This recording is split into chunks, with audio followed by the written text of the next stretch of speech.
This next section of the course will be dealing with Congress, the legislative branch of government, and we're going to be doing that by working our way through Lee Hamilton's 2004 book entitled How Congress Works and Why You Should Care. Now, this book represents his views, the views of someone who believes deliberative government through a legislature such as ours is the best hope for mankind.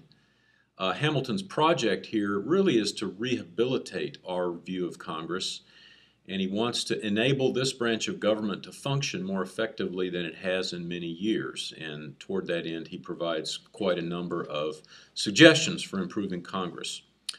While this book really very nicely summarizes Hamilton's perspective on the body, it doesn't actually dwell all that much on the mechanics of the legislature, and that's what I'm proposing to do in the next few narrated PowerPoint videos. Lee Hamilton himself was a centrist Democrat, and he served a district in southern Indiana for over 34 years, from the mid-1960s until about the end of 1999. That year he left Congress to focus on a range of academic and civic projects, but periodically he's called back to some form of public service. Some of you might remember this. After 9/11, he was asked to be the vice chair of the commission that studied what had happened in terms of our various security lapses that enabled the terrorist attack to take place. And then a few years later, he co-chaired a group that studied our situation in Iraq. As you'll see when you get into the book, Hamilton's views, interestingly, accord quite a bit with what we've seen in the Federalist entries.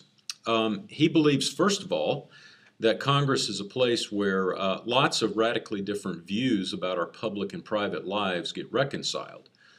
So in this, he's arguing, in effect, that Congress is about peacefully settling differences among interests. But he also believes that Congress plays a really pivotal role in protecting liberty.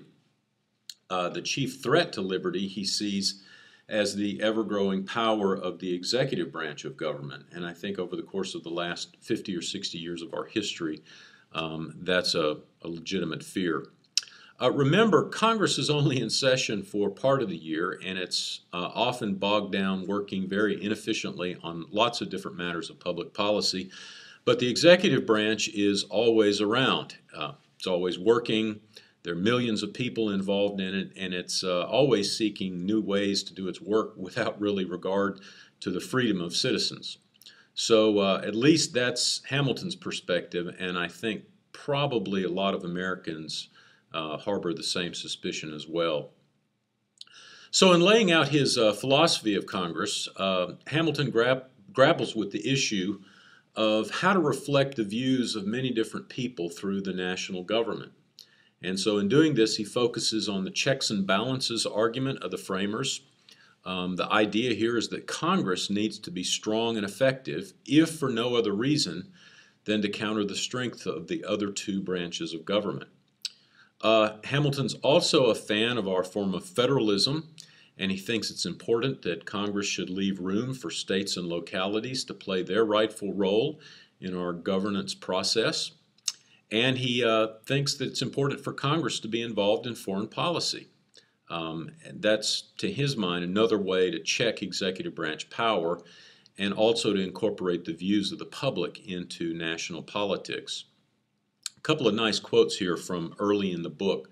So on page 24, Hamilton says, "In essence, our form of government is our answer to the extraordinarily difficult question of how best to organize a society."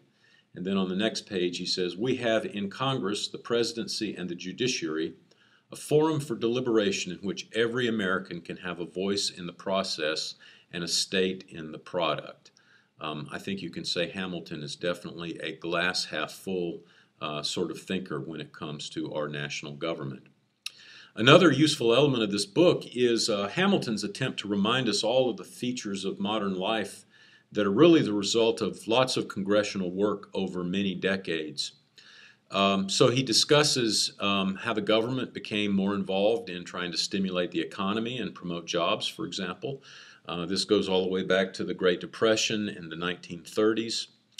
And even if you think government should for the most part, stay out of the economy entirely, it's nevertheless true that our culture does expect government policy to help direct the economy. Just watch in the coming months as you'll see how job creation and unemployment dominate the campaign for the presidency. This slide lists a host of other initiatives that we just take for granted for today, yet quite a number of them come from the hand of Congress in Washington. Whole sequence of Congresses under both Democratic control and Republican control over the years. Another interesting theme of this book is the extent to which Congress itself provides feedback to the people and the rest of the government about whether programs and policies are working or not. So Hamilton discusses quite a bit about the extent to which the executive branch or anyone else really knows if laws or programs are working. And he says if Congress doesn't ask this question and look very closely at government programs and laws, then no one else will. So finally, as Hamilton points out, but that I'm going to stress continually in this unit, Congress and primarily congressional and committee staff play a very, very important role in the work of the legislative branch of government. These are folks who generally operate in the background and answer directly to the leaders of Congress, but they're more or less out of sight. But it's very important to remember that the success of Congress in general is largely dependent upon the effectiveness and proficiency of the staff, and we'll come back to this point as we go through this unit.